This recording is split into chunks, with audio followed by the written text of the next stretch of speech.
چاودێرانی سیاسی لە کەرکووک ڕای دەگەیەنن پرسی کەرکووک لە چوارچێوەی هەنگاوەکانی بەرەو ڕیفراندۆمدا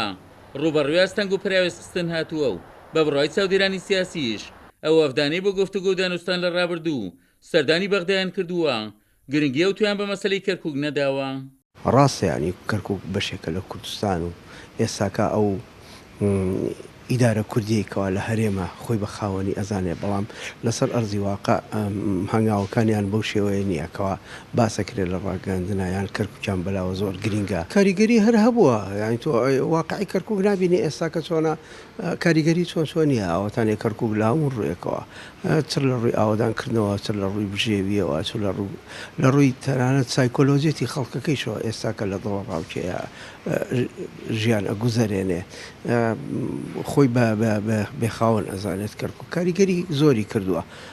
نەک کاریگەری ئەبێت لە ئایدەیە کاریگەری زۆری کردووە ئەو ڕۆژ بە ڕۆژی زیاترانی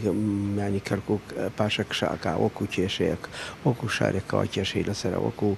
ناوچەیەکی کوردستانکەوە ئێساکە دابراوە لە کوردستان و کێشەی لەسرە ڕۆژ بە ڕۆژ پاشە کشاکات. بەڕاستی کەیسی کەرکووک لە هەموو لایەکەوە هیمال کراوە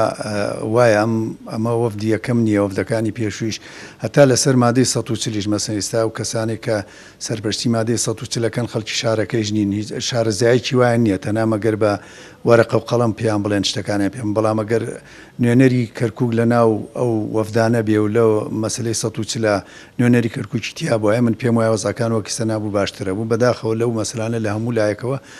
کەرکووک هێمال کراوە بەڕاستی هەم لەلایەن بەغاوە هەم لەلایەن هەرێمیشەوە هێمال کراوە. لێپرساوی کێکێتیش لە کەرکووک ڕای دەگەیەنێت لەو بەر سەرکردایەتی کورد پرسی مادەی 140 فرامۆش کردووە و پێشی وایە ئەگەر لە ڕابردوو مادە دەستوریە جێبەجێ بکرایە بۆ هەنگاوێکی گرنگی وەک ریفراندۆم کاریگەری ئەو تۆی دەبوو. لە دوای پرۆسی ڕزگاری عێراقەوە هەموو ئەو شاندانی کە چن بۆ بەغا بۆ مفاوەزات بێ بۆ گفتوگۆکردن بێ لەسەر هەرێم بۆ گفتوگۆکردن بێ لەسەر باری ئەم وڵاتە هیچ جارێک مادەی 140 لە ئەولیاتی کارەکانیانە نەبووە ئەمە خۆی لە خۆیان کێشەیەشی گەورەیە بۆ ئەم ناوچانەوە کێشەیەکی گەورەیە بۆ میلەتەکەمان و من پێم وایە ئێستاش